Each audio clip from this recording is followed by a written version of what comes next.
الحمد للہ رب العالمین والصلاة والسلام علی سید المرسلین اما بعد۔ ہمارے چوتھے خلیفہ جناب علی بن ابو طالب رضی اللہ تعالی عنہ نبی علیہ الصلاۃ والسلام کے صحابہ کرام میں سے ایک عظیم صحابی ہیں، جنہوں نے آپ کے ساتھ بہت سے غزوات میں حصہ لیا، بہت سے مشکل مقامات پہ نبی علیہ الصلاۃ والسلام کا ساتھ دیا، اور نبی علیہ الصلاۃ والسلام نے بہت سی احادیث میں آپ کی فضیلت بیان فرمائی ہے۔ ان میں سے ایک حدیث وہ ہے جسے امام مسلم رحمہ اللہ روایت کرتے ہیں کہ جناب سعد بن ابی وقاص رضی اللہ عنہ فرماتے ہیں کہ نبی صلی اللہ علیہ وسلم جب غزوہ تبوک کے لیے گئے تو آپ نے جناب علی رضی اللہ عنہ کو اپنا نائب بنا کر مدینہ میں چھوڑ دیا۔ تو جناب علی رضی اللہ عنہ فرمانے لگے، اللہ کے رسول، آپ مجھے عورتوں اور بچوں میں چھوڑ کر جا رہے ہیں۔ یعنی کہ جناب علی یہ چاہتے تھے کہ مجھے بھی جہاد کا موقع ملے، میں بھی تبوک جاؤں، میں بھی اللہ کے دشمنوں سے لڑوں۔ لیکن نبی علیہ الصلوۃ والسلام نے انہیں مدینہ میں رہنے کا حکم دیا، اور مدینہ میں انہیں اپنا جانشین مقرر کیا، اپنا نائب مقرر کیا۔ تو جناب علی رضی اللہ عنہ فرمانے لگے کہ آپ مجھے عورتوں اور بچوں میں چھوڑ کر جا رہے ہیں۔ تو نبی صلی اللہ علیہ وسلم نے فرمایا، کیا تم اس بات پہ راضی نہیں ہو کہ تمہارا میرے ساتھ وہی مقام و مرتبہ ہے جو موسیٰ علیہ السلام کے ساتھ ہارون علیہ السلام کا تھا، مگر فرق یہ ہے کہ میرے بعد کوئی نبی نہیں۔ تو اس سے پتہ چلا کہ جناب علی رضی اللہ عنہ کی شان کتنی بلند ہے، ان کا مقام و مرتبہ کتنا بلند ہے۔ یہاں پہ یہ بات ذہن میں رہے کہ جناب ہارون بھی نبی تھے، موسیٰ علیہ السلام بھی نبی تھے۔ تو نبی علیہ السلام نے وضاحت کی، تمہارا میرے ہاں وہی مقام ہے جو جناب ہارون کا تھا، لیکن یہ فرق ہے کہ جناب ہارون نبی تھے اور تم نبی نہیں ہو۔ یہاں پہ ایک اور بات بھی ذہن میں رکھی جائے کہ کئی لوگ اس حدیث کو لے کر یہ سمجھتے ہیں کہ نبی علیہ السلام کے بعد جناب علی رضی اللہ عنہ کا حق تھا کہ انہیں حکمران بنایا جاتا، خلیفہ مقرر کیا جاتا،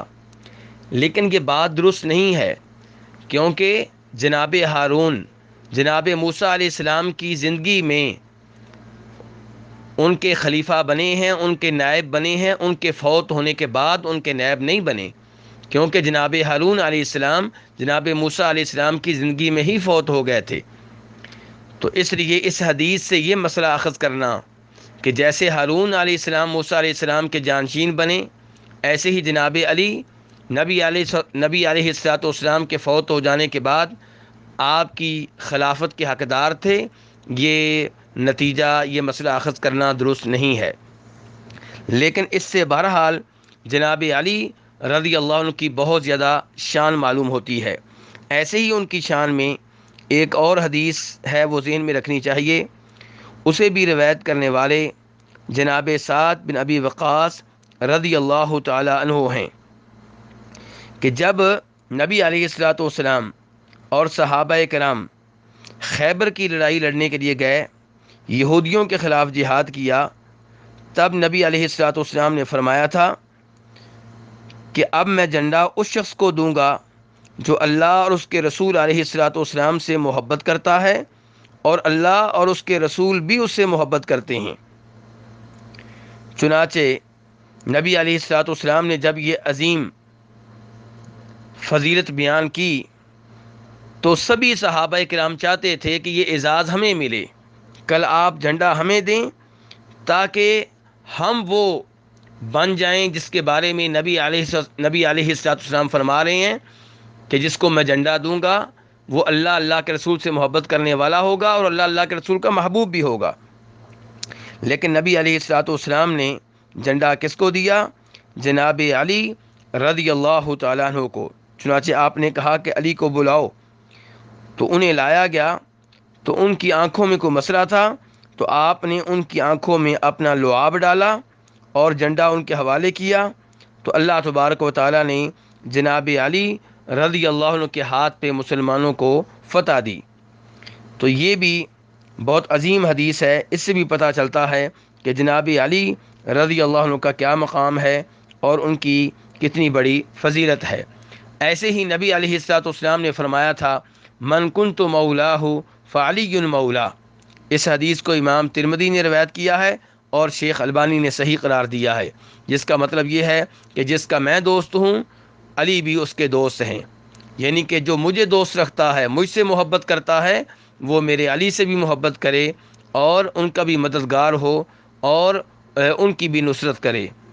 تو یہ تمام احادیث کا خلاصہ یہ ہے کہ جناب علی رضی اللہ تعالیٰ عنہ بہت ہی عظیم صحابی ہیں اور ان سے محبت کرنی چاہیے، بلکہ خود جناب علی فرماتے ہیں، مسلم شریف کی حدیث ہے کہ نبی علیہ الصلوۃ والسلام نے کہا تھا کہ علی